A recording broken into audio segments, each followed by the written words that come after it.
Hi, in this video we're going to look at supply in a way very much parallel to the way we discuss demand. The overall theme is again to convince you that once we start to use demand functions, in many ways becomes a much more convenient tool alongside of demand curve and offers some unique analytical power that we do not get from the graphical representations. Again, to reiterate basically the same information as we discussed demand, supply is a relationship between any factor that might influence a firm's production decision, how much they're willing to sell at different prices.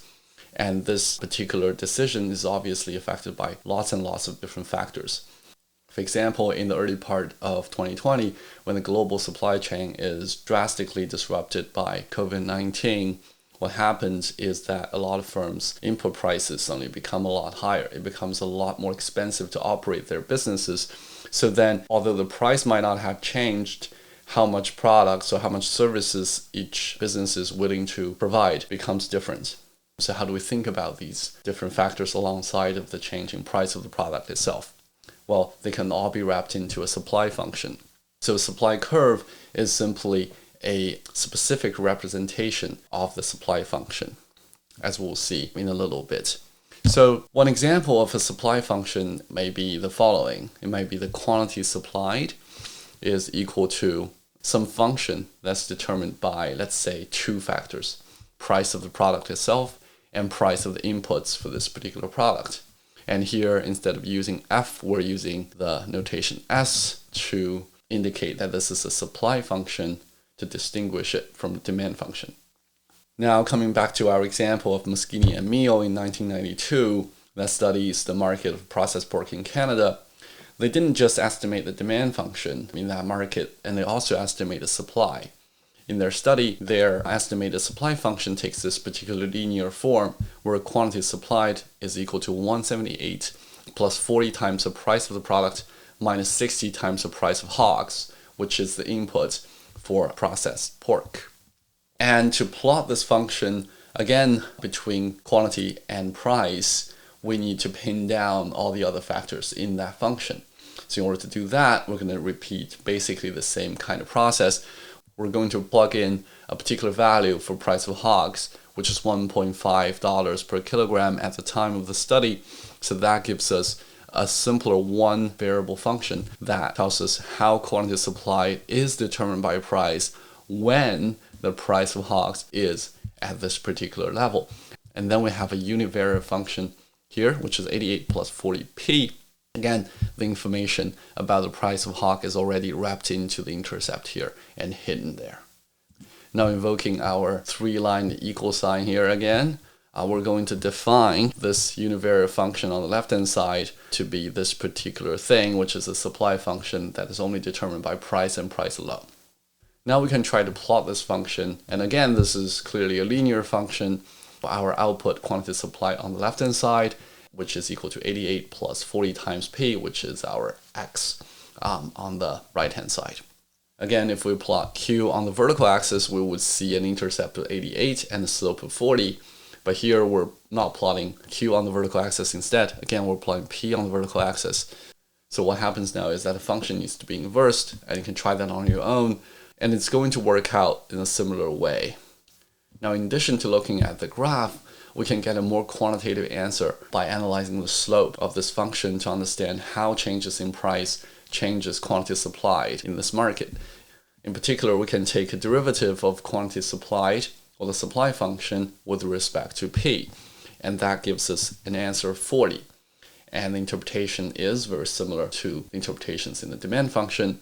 The magnitude 40 tells us that every unit increase in price is going to change quantity supply by 40 units. The positive sign tells us that the change is positive. So when there's 1 unit increase in the price, what happens is that quantity supply is going to increase by 40 units. If we look at this graph on the left-hand side, when we move the price from $3.30 to $5.30, there's a $2 increase in price. And when that happens, quantity supplied increases by 80 units. And that's what happens on the graph. Now, in parallel to law of demand, we can also summarize law and supply in a succinct format in terms of the derivative of the supply function.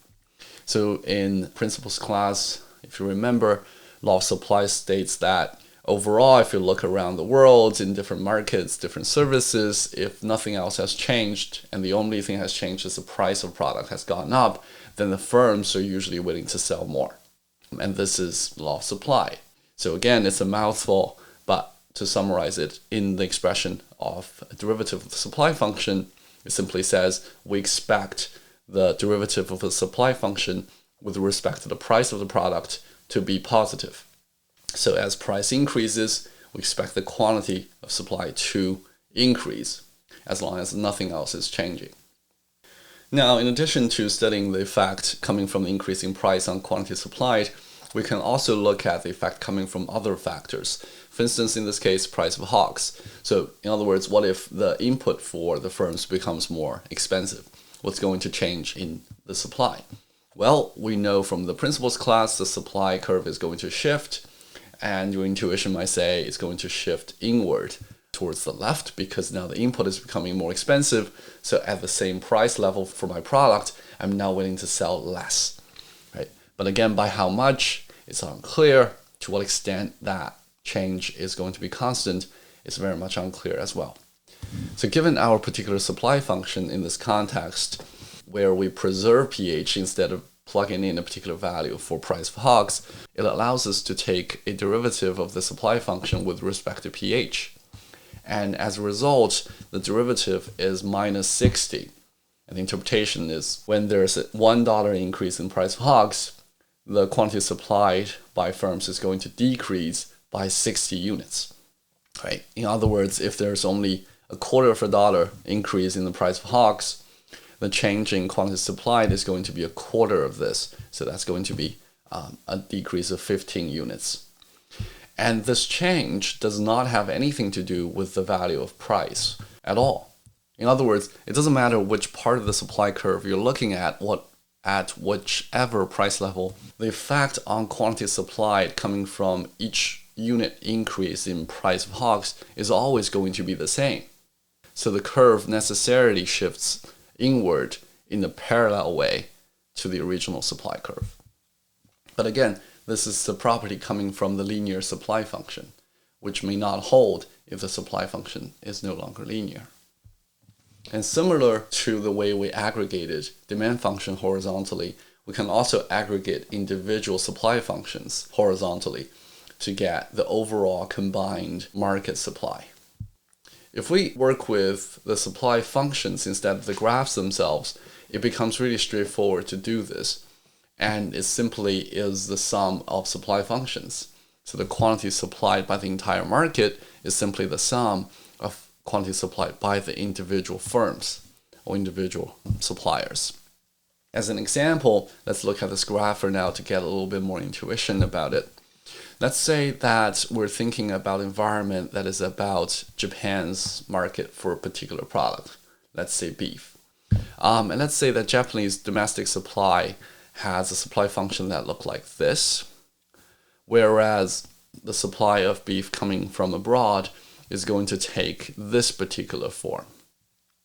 We can have two different scenarios in this imaginary world.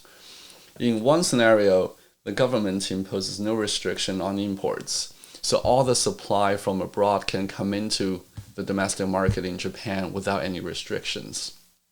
Then what's going to happen is that the overall total supply in Japan for this particular product, let's say beef, is going to be the sum of the domestic supply and the imports. In other words, at particular price P star, domestic suppliers is going to provide QD star units, D for domestic, and the foreign suppliers is going to supply a QT star amount of quantity. So on the whole, in the entire market, you're going to see at the price level of P star, you're going to get this amount plus this amount, and that gives us a Q star of the sum of these two suppliers, two groups of suppliers combined. However, in a different scenario where the government imposes a restriction on imports, then regardless of the price level, the supply from foreign producers is always zero because they're not allowed to sell in the Japanese market. then in that second scenario, the total combined supply is only going to be coming from domestic suppliers in Japan. Then the total supply function is only the supply function from domestic suppliers. And therefore the curve is also just coming from domestic supply curve. So the intuition we get from the graphs very much maps into this format where we just combine and sum up quantity supplied for different suppliers. In the next video, we're going to combine demand and supply functions and see how they interact with each other in a market equilibrium,